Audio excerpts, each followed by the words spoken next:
میں آزاد کشمیر کے ایک انتہائی پسماندہ علاقے منگ سے تعلق رکھتا ہوں، لیکن اس پارٹی نے میرٹ کی بنیاد پر بندہ ناچیز کو اپنا سینٹرل پریزیڈنٹ منتخب کیا ہے جمہوری پروسیس کے تحت، اور یہ عیاں کیا ہے کہ یہاں پر رنگ، نسل، علاقہ اور قبیلہ اور تعصب اس کی بنیاد پر نہیں، نظریے کی بنیاد پر، میرٹ کی بنیاد پر، کمٹمنٹ کی بنیاد پر قیادت چنی، اور قیادت کو یہ منتخب کیا جا سکتا ہے، اس کو قبول کیا جا سکتا ہے۔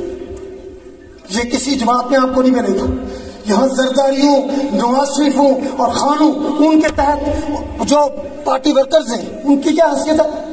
پارٹی ورکر جو ہے جسٹ نعرہ مارنے کے لیے،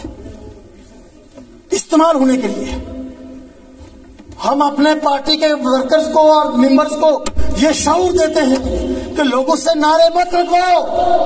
لوگوں کو سربلند کرو، عزت دو، رسپیکٹ کرو، مقام دو، برابر کا رفیق بناؤ، اور ان کو دنیا کی قیادت کا حل بناؤ، ان کو غلام مت بناؤ۔